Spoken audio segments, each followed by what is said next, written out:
അറക്കലിന്റെ മനക്കലിലേക്ക് സ്വാഗതം. എന്റെ മുത്തുകളെ, സ്വത്തുകളെ, കരളുകളെ, കുരുകളെ, പഞ്ചാര കുഞ്ചുകളെ, നോൺ മെന്റീലിയൻ ഇൻഹെറിറ്റൻസ്, അതായത് നോൺ മെന്റീലിയൻ ഇൻഹെറിറ്റൻസ്. ഓക്കെ, അപ്പൊ ഈ ഒരു ടോപ്പിക് വളരെ സിമ്പിൾ ആണ്. പക്ഷെ കുറെ ആളുകൾക്ക് ഡൗട്ടും കാര്യങ്ങളൊക്കെ ഉള്ള ഒരു ടോപ്പിക്കാണ്. പക്ഷെ നമുക്ക് എന്ത് ചെയ്യാം, സിമ്പിളായിട്ട് ഡിസ്കസ് ചെയ്യാം, വളരെ ലളിതമായിട്ട് ഡിസ്കസ് ചെയ്യാം. അപ്പോൾ ആദ്യം നമുക്ക് എന്ത് ചെയ്യണം, മെന്റലിന്റെ അനുമാനങ്ങൾ പഠിക്കണം. നമ്മൾ വല്ലുട്ടി, കുഞ്ഞുട്ടി, ക്യാപിറ്റൽ ടി, സ്മോൾ ടി, അങ്ങോട്ടും ഇങ്ങോട്ടും ക്രോസ് ഒക്കെ ചെയ്തിട്ട് അവസാനം നമ്മൾ ഒരു 4 പോയിന്റ് പറഞ്ഞു വെച്ചു. മെന്റൽ ഒരു 4 പോയിന്റ് പറഞ്ഞു വെച്ചപ്പോൾ ആരാ മെന്റൽ? ജനറ്റിക്സിന്റെ പിതാവ്, ഫാദർ ഓഫ് ജനറ്റിക്സ്, ജനറ്റിക്സിന്റെ അച്ഛൻ, ജനറ്റിക്സിന്റെ വാപ്പ, അതാണ് ആര്? മെന്റൽ. ഓക്കെ, അപ്പൊ ഈ മെന്റല് കുറെ അങ്ങോട്ടും ഇങ്ങോട്ടും ക്രോസ് ഒക്കെ നടത്തിയിട്ട് ഓൻ കുറച്ച് കാര്യങ്ങൾ പറഞ്ഞു വെച്ചിരുന്നു. ആ കാര്യങ്ങൾ എന്തായാലും എല്ലാവർക്കും അറിയണം.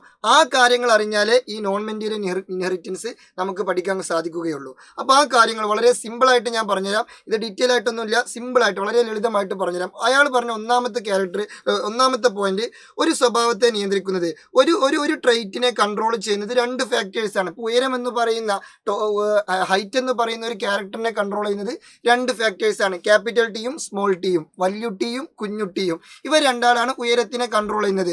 ഇനിയിപ്പോൾ ഷേപ്പ് ഓഫ് സീഡ്, വിത്തിന്റെ ആകൃതി ആണെങ്കിൽ ക്യാപിറ്റൽ ആറും സ്മോൾ ആറും, ഇത് രണ്ടാണ് എന്ത് ചെയ്യുന്നത്? കൺട്രോൾ ചെയ്യുന്നത്. വളരെ സിമ്പിൾ ആണ്. അത് നല്ലൊരു സിമ്പിൾ പോയിന്റ്. ഇനി രണ്ടാമത് മൂപ്പര് പറഞ്ഞ പോയിന്റ് എന്താണെന്ന് ചോദിച്ചാൽ, ഫസ്റ്റ് ജനറേഷനിൽ ഒരു ക്യാരക്ടർ മാത്രം അപ്പിയർ ആവും, ഒന്ന് എന്ത് ചെയ്യും, ഒന്ന് ഹിഡൻ ആവും. അതായത് ഒന്ന് മാത്രം പ്രകടമാവും, മറ്റേത് എന്ത് ചെയ്യില്ല, പ്രകടമാവൂല. പ്രകടമാകുന്നത് പ്രകട ഗുണമെന്നും മറഞ്ഞിരിക്കുന്നത് ഗുപ്ത ഗുണമെന്നും. ഒന്ന് മാത്രമേ ഫസ്റ്റ് ജനറേഷനിൽ ഡോമിനന്റ് ആവുള്ളൂ, അത് ഡോമിനന്റ് ട്രൈറ്റ് എന്നും മറ്റേത് റെസസീവ് ട്രൈറ്റ് എന്നുമാണ് മൂപ്പര് പറഞ്ഞ രണ്ടാമത്തെ പോയിന്റ്. മൂന്നാമത്തെ പോയിന്റ് എന്ന് പറയുന്നത്, അതായത് ഈ ഒന്നാമത്തെ ജനറേഷനിൽ കിട്ടാത്തൊരു ചങ്ങായി ഉണ്ടല്ലോ, മറഞ്ഞിരുന്ന ഹിഡൻ ആയിട്ടിരുന്ന ആ ചങ്ങായി, അതെവിടെ കിട്ടും? സെക്കൻഡ് ജനറേഷനിൽ കിട്ടും, 2ാം തലമുറയിൽ കിട്ടും. അതായത് ഉയരം കുറഞ്ഞ ക്യാരക്ടർ എവിടെ കിട്ടും? സെക്കൻഡ് ജനറേഷനിൽ കിട്ടും എന്നും പറഞ്ഞിരുന്നു. ഓക്കെ, നാലാമത്തെ പോയിന്റ് എന്ന് പറയുന്നത്, 2ാമത്തെ ജനറേഷനിൽ കിട്ടുന്ന ഉയരം കൂടിയതിൻ്റെയും ഉയരം കുറഞ്ഞതിൻ്റെയും, അതായത് ടോളിൻ്റെയും ഡോർഫിൻ്റെയും റേഷ്യോ എത്രയായിരിക്കും? 3:1, 3:1 ആയിരിക്കും. ഈ ഒരു 4 പോയിന്റാണ് ആര് പറഞ്ഞു വെച്ചത്? മെന്റൽ പറഞ്ഞു വെച്ചത്. ഓക്കെ, ഈ 4 പോയിന്റ് പ്രകാരമാണ് ലോകത്തിലുള്ള ഏത് ചെടികളെയും ക്രോസ് ചെയ്താൽ സംഭവിക്കേണ്ടത് എന്നാണ് ആര് പറഞ്ഞത്? മെന്റൽ പറഞ്ഞത്. പക്ഷേ അതേപോലെയാണോ സംഭവിച്ചത്? അല്ല, അതേപോലെയല്ല സംഭവിച്ചത്. അതിൽ നിന്നും വിപരീതമായിട്ട് എന്തൊക്കെയോ ചില മാറ്റങ്ങൾ എന്ത് ചെയ്തിട്ടുണ്ട്? സംഭവിച്ചിട്ടുണ്ട്. അതാണ് എന്ത്? Non Mendelian inheritance. അതായത് മെന്റലിന്റെ ഇൻഹെറിറ്റൻസ് ആണല്ലോ ഈ 4 പോയിന്റ്, മെന്റലിന്റെ പോസ്റ്റുലേറ്റ്സ്. അതിൽ നിന്നും വ്യത്യസ്തമായിട്ടും ചില കാര്യങ്ങൾ സസ്യങ്ങളിൽ ക്രോസ് ചെയ്തപ്പോൾ സംഭവിച്ചു. അതാണ് നോൺ മെന്റീലിയൻ ഇൻഹെറിറ്റൻസ്. അതിനുദാഹരണമാണ് incomplete dominance, codominance, multiple allelism and polygenic inheritance. ഒന്നുകൂടെ, incomplete dominance, codominance and multiple allelism, polygenic inheritance. അപ്പൊ ഇത് നാലും എന്താ? ഒന്ന് പറഞ്ഞുതരൂ സാർ. പിന്നെ എന്തിനാ ചേട്ടൻ ജീവിച്ചിരിക്കുന്നത്? ഞാൻ പറഞ്ഞുതരും. എടാ, ഒന്നാമത്തത് ശ്രദ്ധിച്ചു കേട്ടോളൂ. ഇനി കാര്യത്തിലോട്ട് കിടക്കാണ്. ഒന്നാമത്തത് ഇൻകംപ്ലീറ്റ് ഡോമിനൻസ്. ഇൻകംപ്ലീറ്റ് ഡോമിനൻസ് എന്ന് പറഞ്ഞാൽ ഇവിടെ റെഡ് ഫ്ലവറും അതുപോലെ തന്നെ ഏത് ഫ്ലവർ? 4 clock plant. എന്താ 4 ക്ലോക്ക് പ്ലാന്റ്? 4 മണിച്ചെടി. 4 മണിച്ചെടിയിൽ ചുവന്ന പൂവുള്ളതുണ്ട്, വെളുത്ത പൂവുള്ളതുണ്ട്. അപ്പൊ ചുവന്ന പൂവുള്ളതും വെളുത്ത പൂവുള്ളതുമായിട്ടുള്ള 4 മണിച്ചെടികൾ ക്രോസ് ചെയ്തു. ഇപ്പൊ ഫോർ എക്സാമ്പിൾ ചുവന്ന പൂവ്, വെളുത്ത പൂവ്.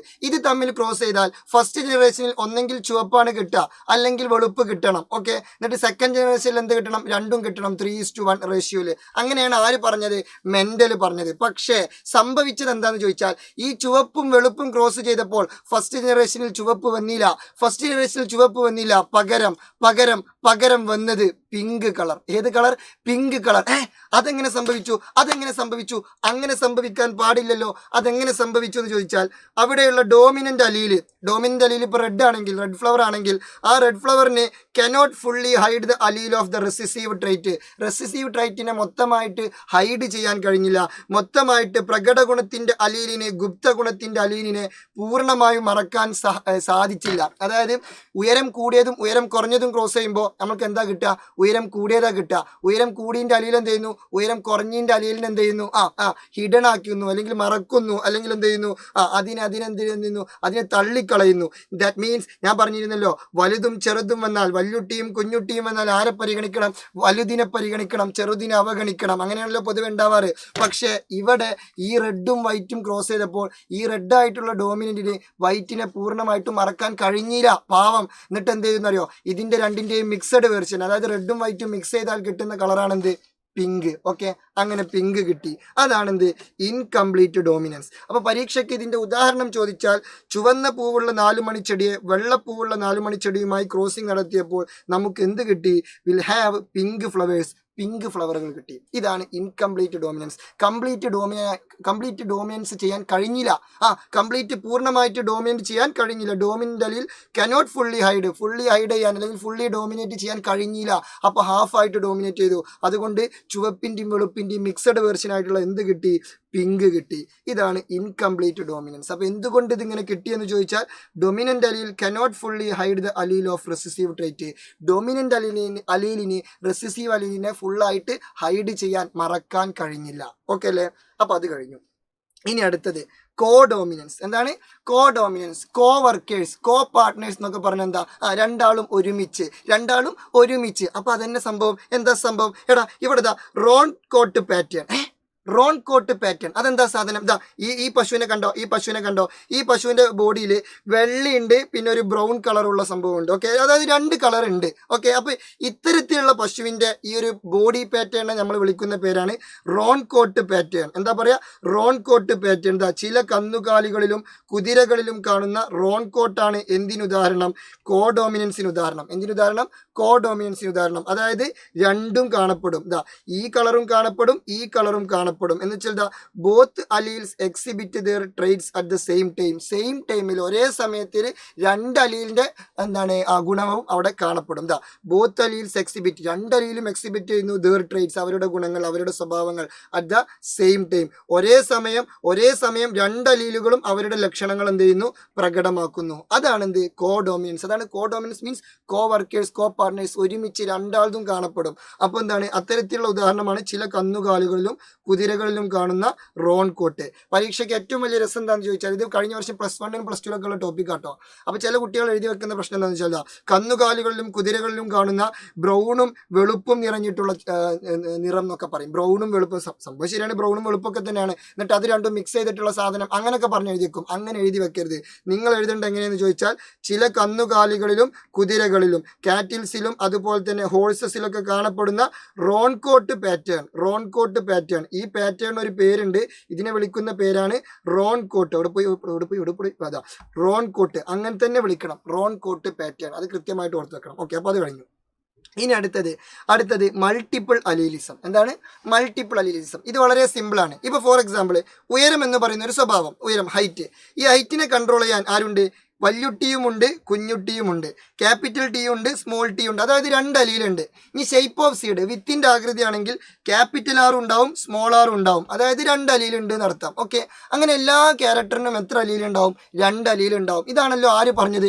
മെന്റൽ പറഞ്ഞത്. ഒരു സ്വഭാവത്തിനെ, ഒരു ക്യാരക്ടറിനെ കൺട്രോൾ ചെയ്യാൻ എത്ര ഫാക്ടേഴ്സ് ഉണ്ടാവും? 2 ഫാക്ടേഴ്സ് ഉണ്ടാവും, 2 അലീലുണ്ടാവും എന്നാണല്ലോ മെന്റൽ പറഞ്ഞത്. പക്ഷേ മനുഷ്യന്റെ രക്തഗ്രൂപ്പ്, മനുഷ്യന്റെ ബ്ലഡ് ഗ്രൂപ്പിൽ ബ്ലഡ് ഗ്രൂപ്പ് എന്ന് പറയുന്ന ആ ഒരു സ്വഭാവത്തെ കൺട്രോൾ ചെയ്യാൻ 2 അലീലല്ലുള്ളത്. 2 അലീലല്ലുള്ളത്, പിന്നെ 3 അലീലുണ്ട്.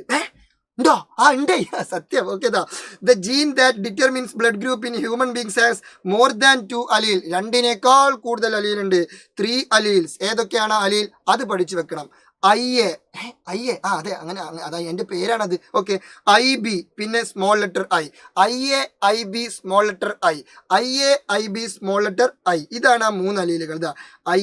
IB സ്മോൾ ലെറ്റർ I എന്നീ 3 അലീലുകളാണ് രക്തഗ്രൂപ്പ് നിർണ്ണയിക്കുന്നത്. അപ്പോൾ 2-ലധികം അലീലുകൾ ചേർന്ന് ഒരു സ്വഭാവത്തെ നിയന്ത്രിക്കുന്നതാണ് എന്ത്? Multiple allelism. ഉദാഹരണമാണ് പരീക്ഷയ്ക്ക് അധികം ചോദിക്കാറ്. ഉദാഹരണം ചോദിച്ചാൽ മുത്തുമണികൾ പറയണം. ABO ബ്ലഡ് ഗ്രൂപ്പ് സിസ്റ്റം, അല്ലെങ്കിൽ മനുഷ്യരിലെ രക്തഗ്രൂപ്പ് blood group system in humans. Okay, ഇനി ലാസ്റ്റത്തത് പോളിജീനിക് ഇൻഹെറിറ്റൻസ്. എന്താ പേര്? Polygenic inheritance. പേര് തന്നെ ഉണ്ട്. പോളി എന്നൊക്കെ പറഞ്ഞാൽ കെമിസ്ട്രിയിൽ എന്താണ്? കൂടുതൽ എന്നുള്ള മീനിങ് ആണ്.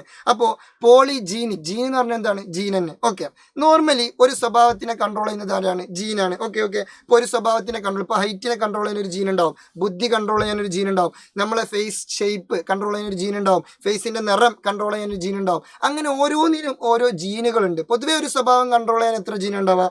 ഒരു ജീന ഉണ്ടാവുക പൊതുവെ. പക്ഷേ ചില സ്വഭാവങ്ങൾ, ചില ക്യാരക്ടറുകൾ കൺട്രോൾ ചെയ്യാൻ 1-ലധികം ജീനുണ്ട്. ഇത്രേ സത്യം. ചില സ്വഭാവങ്ങൾ കൺട്രോൾ ചെയ്യാൻ ഒന്നിലധികം ജീനുകളുണ്ട്. അത്തരത്തിലുള്ള സിറ്റുവേഷൻ വിളിക്കുന്ന പേരാണ് പോളിജീനിക് ഇൻഹെറിറ്റൻസ്. ഇതും മെന്റലിന്റെ പോസ്റ്റുലേറ്റ്സിനെതിരായിരുന്നു. അതുകൊണ്ടാണ് നോൺ മെന്റീരിയൻ ഇൻഹെറിറ്റൻസ് ആക്കി കണക്കാക്കിയത്. അതായത് ഇപ്പോൾ ഫോർ എക്സാമ്പിൾ ത്വക്കിന്റെ നിറം, നമ്മളെ തൊലിന്റെ നിറം ഉണ്ടല്ലോ, തൊലിന്റെ നിറം കൺട്രോൾ ചെയ്യുന്നത് ഒന്നിലധികം ജീനുകൾ ചേർന്നാണ്. ഇതാ more than one gene controls the colour of the skin. നമ്മളെ സ്കിന്നിന്റെ കളർ കൺട്രോൾ ചെയ്യുന്നത് മോർ ദാൻ വൺ ജീന, ഒരുപാട് ജീനുകൾ അല്ലെങ്കിൽ ഒന്നിലധികം ജീനുകൾ എന്ത് ചെയ്യുന്നുണ്ട്, കൺട്രോൾ ചെയ്യുന്നുണ്ട്. പിന്നെ തൊലിക്ക് നിറം കൊടുക്കുന്നത് മെലാനിൻ എന്ന് പറയുന്ന പിഗ്മെന്റ്. അത് ജസ്റ്റ് അവിടെ വെറുതെ പറഞ്ഞെന്നുള്ളൂ. ഓക്കെ, ഈ ജീനുകളുടെ അങ്ങോട്ടും ഇങ്ങോട്ടുള്ള വ്യത്യാസം കാരണം മെലാനിന്റെ പ്രൊഡക്ഷനിൽ നിന്നുണ്ടാവും വ്യത്യാസം ഉണ്ടാവും. അതുകൊണ്ടാണ് പല ആളുകൾക്കും പല നിറം ഉണ്ടാവുന്നത്. അപ്പൊ സിമ്പിളായിട്ട് ഇവിടുന്ന് മനസ്സിലാക്കേണ്ടത്, ഒരു സ്വഭാവത്തെ കൺട്രോൾ ചെയ്യാൻ ഒന്നിലധികം ജീൻ ഉണ്ടാകുന്ന സിറ്റുവേഷൻ ആണെന്ത്, പോളിജീനിക് ഇൻഹെറിറ്റൻസ്. അതിന് ഒരു ഉദാഹരണമാണെന്ത്, ത്വക്കിന്റെ നിറവ്യത്യാസം അല്ലെങ്കിൽ ഡിഫറൻസ് ഇൻ സ്കിൻ കളർ. അത് മാത്രമൊന്നുമല്ല കേട്ടോ. ഇപ്പൊ ഫോർ എക്സാമ്പിൾ നമ്മളെ ബുദ്ധി കൺട്രോൾ ചെയ്യാൻ ഒന്നിലധികം ജീനുണ്ട്. പിന്നെ അതുപോലെ തന്നെ നമ്മളെ ഹൈറ്റിൽ ഇതുപോലെ തന്നെ ഒന്നിലധികം ജീനുകളുണ്ട്. അങ്ങനെ കുറേ സംഭവങ്ങൾ, അതിനൊക്കെ എന്താണ് കൺട്രോൾ ചെയ്യാൻ വേണ്ടിയിട്ട് ഒന്നിലധികം ജീനുകൾ ഉണ്ടാവാറുണ്ട് പൊതുവെ. ഓക്കെ, തൽക്കാലം ഇപ്പം നമുക്ക് ഒരു ഉദാഹരണം പഠിച്ചു വെച്ചാൽ മതി. Skin colour, difference in skin colour. സ്കിന്നിന്റെ കളർ കൺട്രോൾ ചെയ്യുന്നത് ഒന്നിലധികം ജീനുകളാണ്. ഓക്കെ അല്ലേ? അപ്പോൾ ഈ ഒരു ടോപ്പിക്ക് വളരെ വ്യക്തവും കൃത്യവും സ്പഷ്ടവുമായി മനസ്സിലായി എന്ന് വിചാരിക്കുന്നു. സോ ഈ ഒരു വീഡിയോ വൈൻഡ് അപ്പ് ചെയ്യുന്നു. ഞാനൊരു ജസ്റ്റ് ഒരു ചോദ്യം, ആ ചോദ്യത്തിൻ്റെ ആൻസർ നിങ്ങൾ എന്ത് ചെയ്യണം, കമൻറ്റ് ചെയ്യണം. അതായത് ഫോർ എക്സാമ്പിൾ മൾട്ടിപ്പിൾ അലീലിസത്തിന് ഒരു ഉദാഹരണം എഴുതുക. ഓക്കെ, മൾട്ടിപ്പിൾ അലീലിസത്തിന് ഒരു ഉദാഹരണം എഴുതുക. So it's your Fasil Arakkal. Good bye, see you soon.